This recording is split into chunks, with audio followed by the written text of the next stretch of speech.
Hey everybody, this is Steve Thomas. Those of you who know me know that this is about 2 or 3 steps outside of my comfort zone. I normally do not do things like this at all.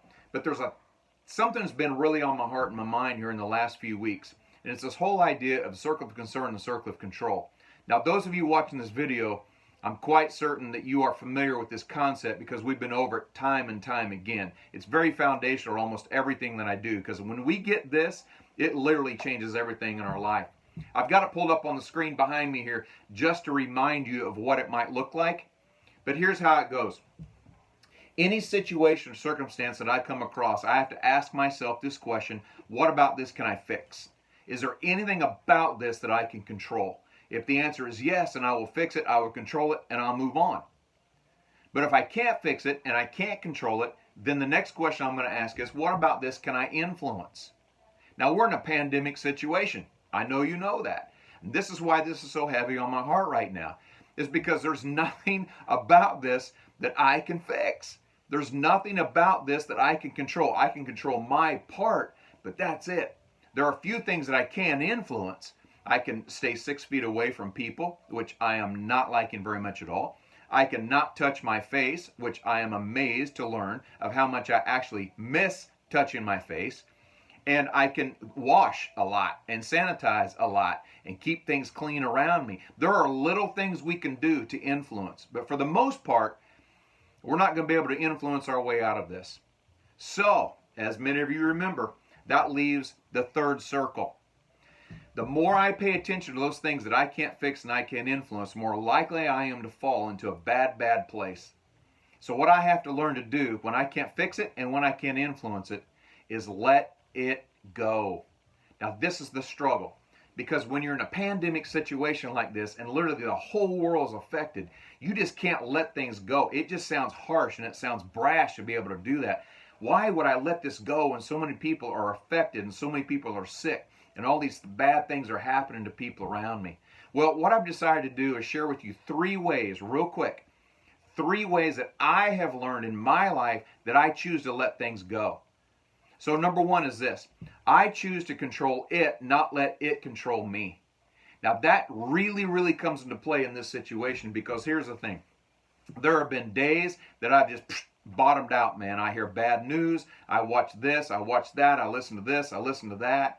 But for the most part, I have, for the last few weeks, learned to control it, not let it control me. My mindset and my attitude are my choice. This thing does not have to take me down mentally. It does not have to take me down spiritually or emotionally. That is on me, and I'm gonna choose to control it and not let it control me. The second way that I learned to let it go is I adjust my context. When I adjust my context, that means that I am looking at what is, facing reality, and I am making adjustments to fit that context. Exactly what it says. Adjust to your context. So, I've been working from home. Obviously, I've had about 17 sessions. Some of them with some of you watching this right now, canceled or postponed. I am learning new things. I am starting to Zoom now, which again is beyond my comfort zone, but it is what it is.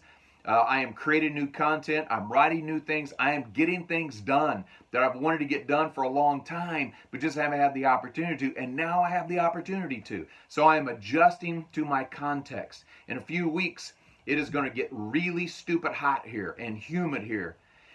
I love jackets. I love sweatshirts. But when it's hot and humid, you do not wear jackets and sweatshirts outside. That's stupid.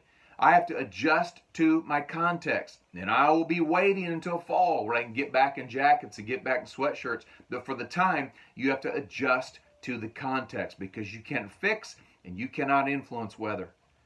The third way that I choose to let things go is I know and I believe that somebody bigger than me has got this.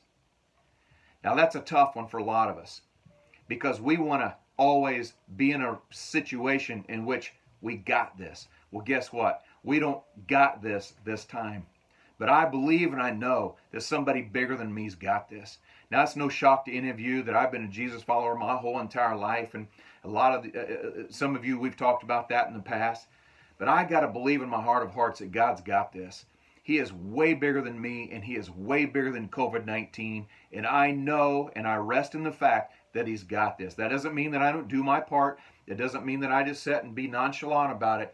But I know in my heart of hearts, somebody bigger than me has got this. I hope that makes sense, and I hope you're able to use this somehow, some way to encourage you. And all I want to do from this is provide a little hope and a little optimism. So I'd love to hear from you. If you've watched it and you have questions or you have comments, please email me anytime you can. I appreciate all of you. Thanks so much.